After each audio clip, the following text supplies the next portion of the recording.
Hi, Emma. Greetings, Chad. Since I'm here, I'm guessing you have a question for me. Come on, Emma. It's okay. I'm here to serve. Thank you. Well, you know, when we embark on this self evolution or on this spiritual path, we watch a lot of videos, read books and stuff like that, and I don't know. Well, for me, I can't help but falling on something talking about a pineal gland. Supposedly, it's a part in our brain that has powers or stuff like that, or it helps us. I don't know. What is the pineal gland? Well, that depends. How far do you want to go down the rabbit hole?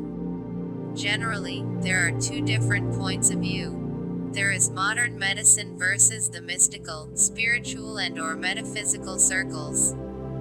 Actually, not versus, but rather with added value. Yeah, but I still don't get you, Emma. Let's start with the basics. The pineal gland is a pea-sized conical mass of tissue behind the third ventricle of the brain, secreting a hormone-like substance in some mammals. It is situated in the middle of the brain, between the two hemispheres.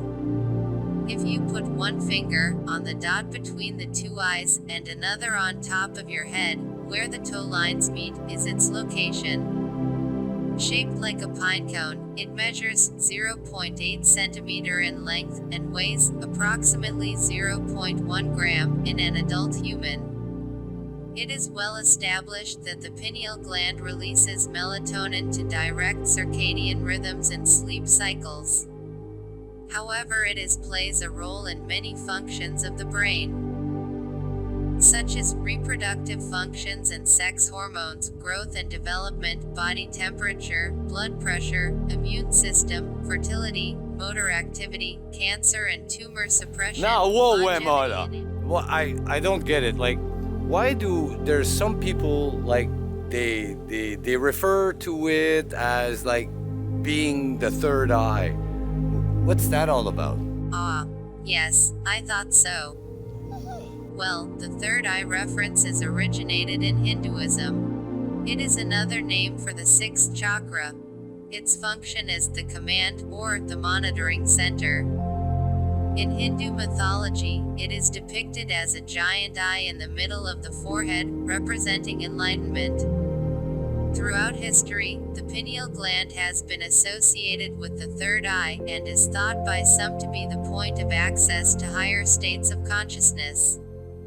We can see the very same ideal in many religious currents. In Christianity and Buddhism, we make allusions to the halo and the beam of light emitting from it, evoking eternity, resurrection or non-duality.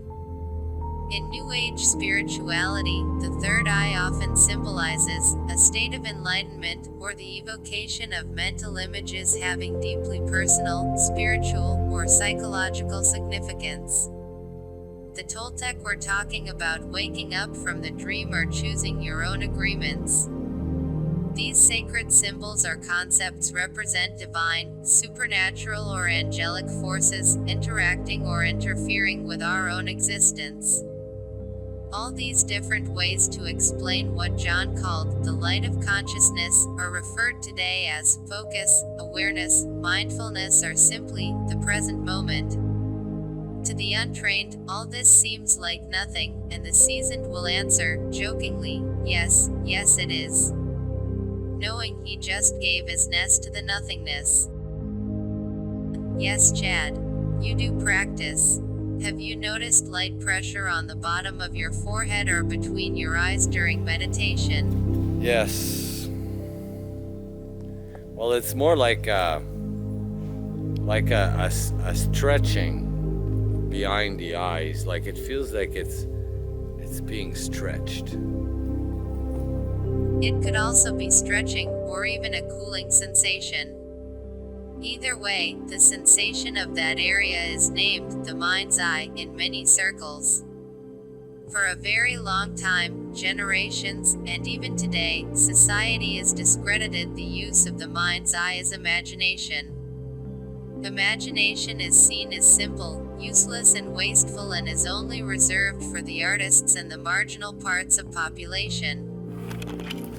You know, when I was a kid, the teachers were always telling me to like stop daydreaming. Yes, well, a lot of children still have that ability to immerse themselves entirely in other worlds and dimensions. It usually happens at a very young age, and then, gradually, society's so-called reality imposes itself until we eventually define ourselves as our role in it. It's not the teacher's fault. In school, daydreaming has a cost, especially in terms of grades. That's especially in small school. Well, the teachers, they used to always tell me to like stop daydreaming, because I was always like into some dreamland or some place where it's not real, you know. And to me, it seemed real. School in elementary, teachers, they used to like to tell me to stop daydreaming, you know, but in reality, whoa, to avoid stuff like that, it reflected a lot on my performance in school. Teachers telling me, stop daydreaming. That was kind of like into another. In small school, oh yes, I remember teachers telling me in elementary school, stop daydreaming. But I don't know. It did reflect on my academic performance, but I think there was something there. There could very well be. You might have been touching something without even realizing the power. You remember your other videos on manifestations. Every successful manifestation starts with a vision. These visions are today, for the most part, either forgotten or sadly, simply shoved aside for not being permitted to grow with you. Maybe there was something there. And maybe what school should have done is instead of trying to make me stop dreaming, but instead try to make me use that ability that humans have in a more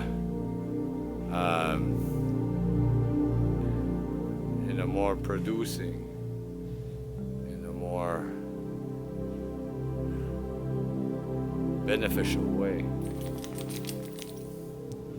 So the thing is that maybe I was just not taught how to use my dream in a proper way.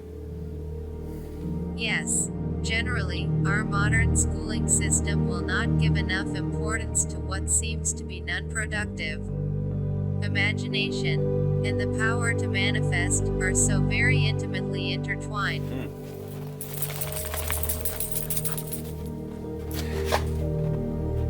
Imagination and manifestation. Yeah, it does make sense. How does that work really though? Well, Chad, for that we will have to go back to where we were before you cut my word and derouted me. Oh, sorry, Emma. I'm so sorry. It's okay. Since you seemed bored, I will try to simplify. We were talking about melatonin being secreted by the pineal gland to regulate circadian cycles. circadian cycles. That's sleep and wake, like when that's the times that you go to sleep and the time you wake up, I guess. Is that it? Yes, circadian cycles are the sleep-wake cycles. It also takes a major part in so many other processes. In some of these processes, the pineal gland works in relation with another pea-sized gland situated in the same area of the brain called the pituitary gland. The patu what? The pituitary gland secretes serotonin. The physiological role of this stimulatory serotonergic influence on pituitary adrenocortical function is still not well understood, but serotonin may play a role in circadian rhythmicity of adrenocortical secretion and in the activation of pituitary adrenocortical function by certain types of stress. Okay, so what I get, it's got something to do with vision. But boy, Emma, this is like getting really, really technical. I know, just stay with me. Serotonin is a monoamine neurotransmitter. It has a popular image as a contributor to feelings of well-being and happiness, though its actual biological function is complex and multifaceted, modulating cognition, reward, learning, memory, and numerous physiological processes such as vomiting and vasoconstriction. It also helps to control growth, blood pressure, energy management, sex organs, and much more. Okay, Emma, but that's a lot. All this is just to demonstrate this. Most healthy human beings produce more melatonin at nighttime and serotonin during the daytime. So, in a very generalized way, the pineal gland deals with sleep dream creation and the pituitary gland deals with wake growth action. So in reality, the gist of it is that our body produces different chemicals that are needed during like nighttime, dream time, then chemicals that are produced during the day that we need during the daytime or awake active time. That's basically it. Now Chad, I have a question for you. How do you describe the theta state of being? Yes, Theta.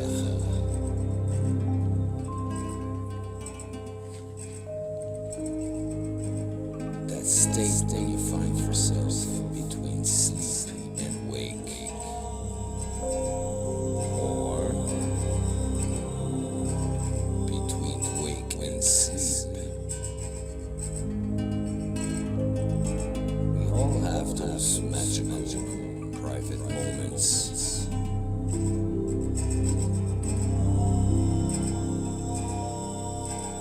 So soft, so sweet.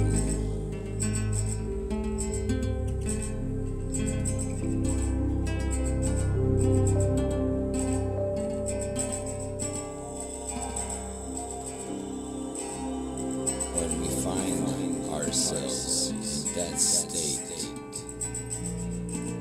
we envision with gratitude our wildest dream.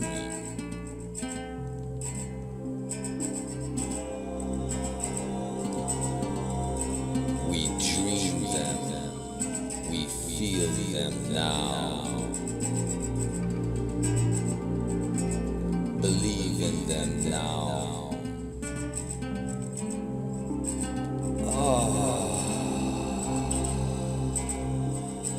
We breathe that breath like when we finally arrive.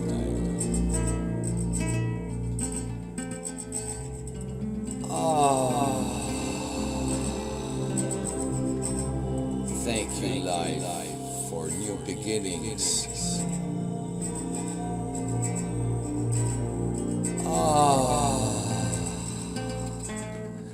Thank you, God, for what is and what has always been.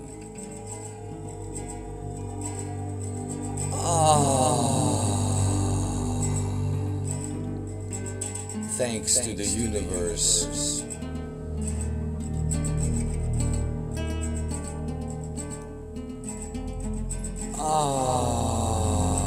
Now we can see it.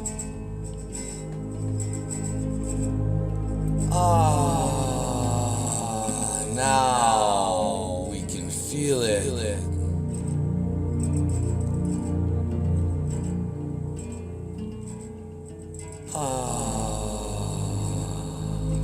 Thank you. I love you for being now.